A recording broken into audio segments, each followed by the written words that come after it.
Hello friends, welcome to R2P Soft IT classes. Today we are going to discuss software development life cycle models.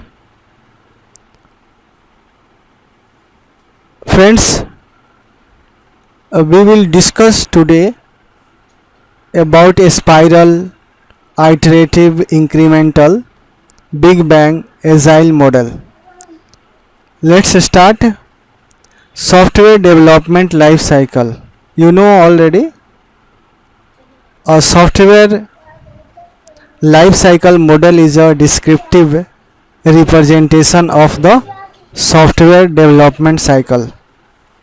SDLC models might have a different approach, but the basic phases and activity remain the same for all the models.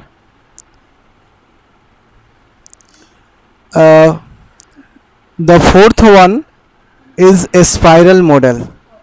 The spiral model includes iterative and prototype approach. A spiral model phases are followed in the iterations. The loops in the model represent the phase of the SDLC process. That is, the innermost loop is of requirement gathering and analysis, which follows the planning, risk analysis, development and evaluation. Next loop is designing, followed by implementation and then testing. A spiral model has four phases. First, planning, risk analysis, engineering, evaluation.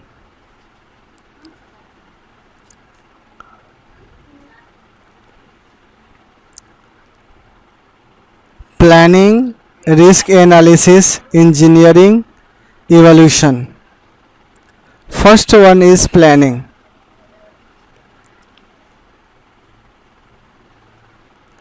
The planning phase includes requirement gathering, wherein all the requirement information is gathered from the customer and is documented.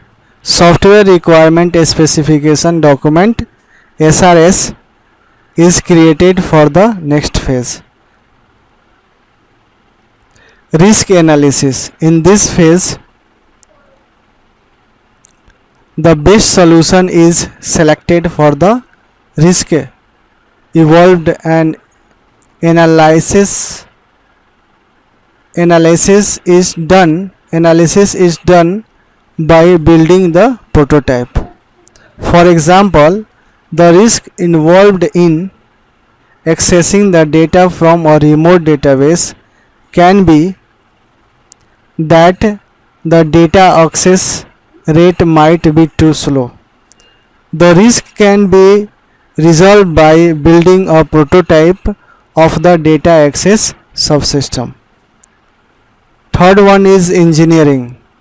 Once the risk analysis is done, coding and testing are done.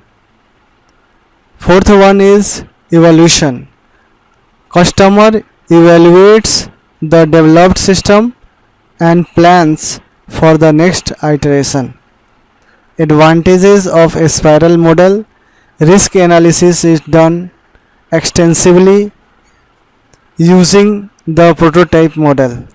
Any enhancement or change in the functionality can be done in the next iteration.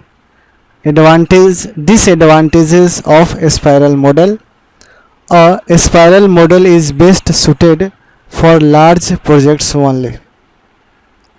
Second one, the cost can be high as it might take a large number of iterations, which can lead to high time to reach the final product. Fifth one is iterative incremental model. The iterative incremental model divides the product into small chunks. For example, feature to be developed in iteration is decided and implemented. Each iteration goes through the phases, namely requirement analysis, designing, coding, and testing. Detailed planning is not required in iterations. Once the iteration is completed, a product is verified and is delivered to the customer for their evaluation and feedback. Customers' feedback is implemented in the next iteration along with the newly added features. Hence, the product increments in terms of features, and once the iterations are completed, the final build holds all the features of the product. Phases of iterative and incremental development model: inception phase, elaboration phase, construction phase, transition phase. Inception phase. Inception phase includes the requirement and scope of the project. Elaboration phase.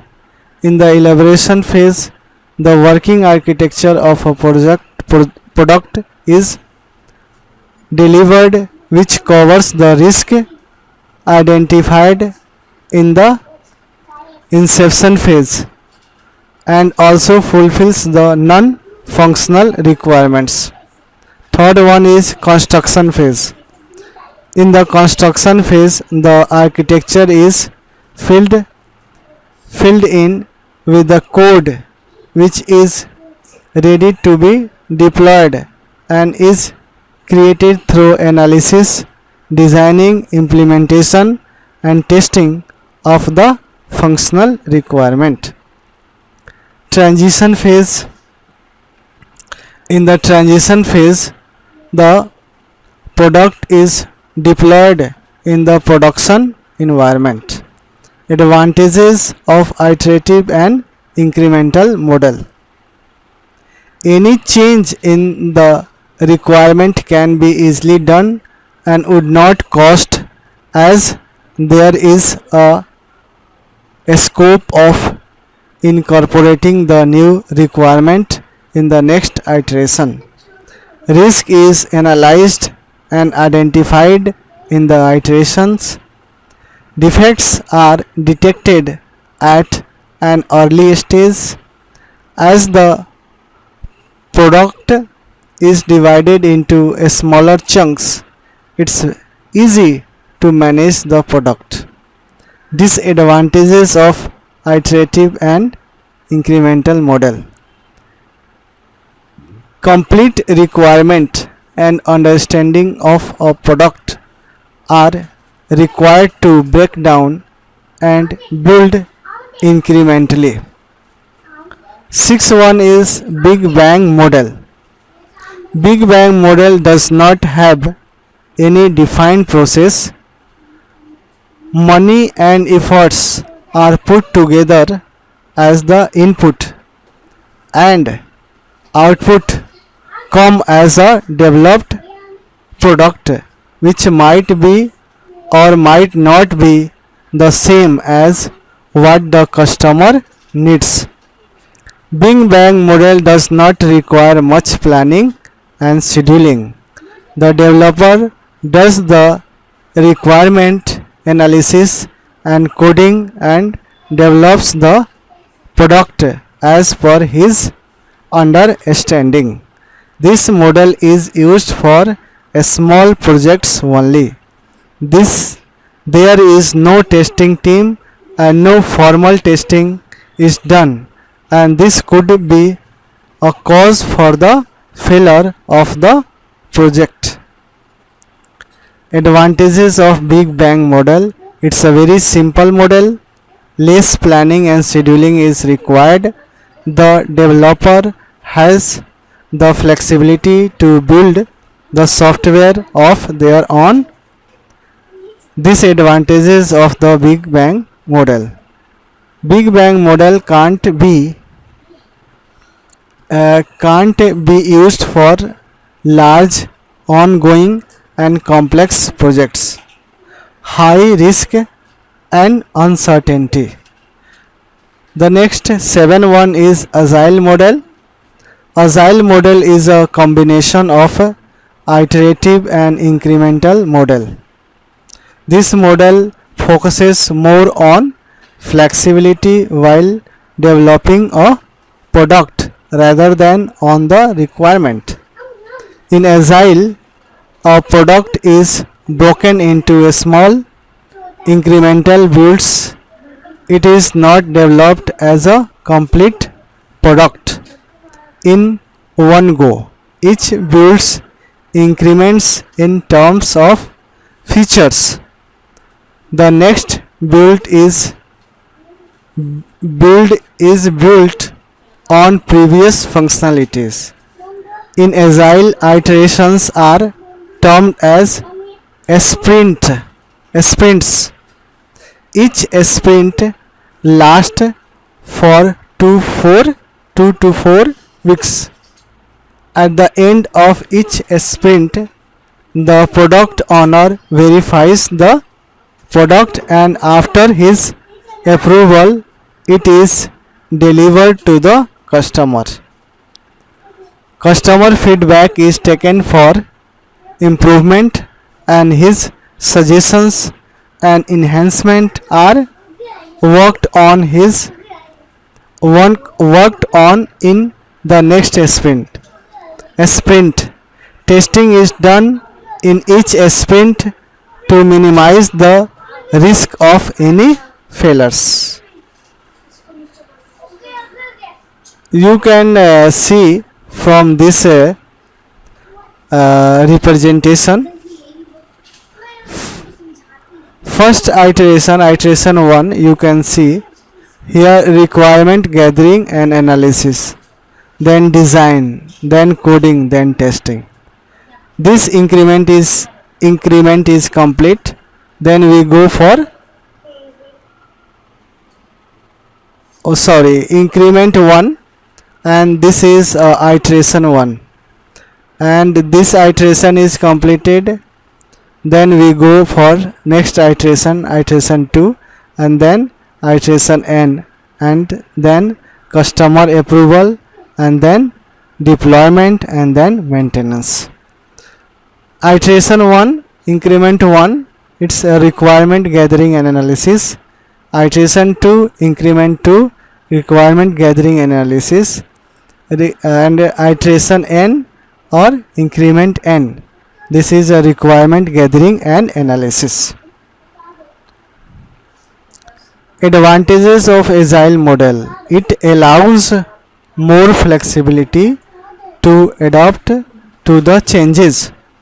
The new feature can be added easily. Customer satisfaction, as the feedback and suggestions are taken at every stage. Disadvantages: lack of documentation. Agile needs experienced and highly skilled resources.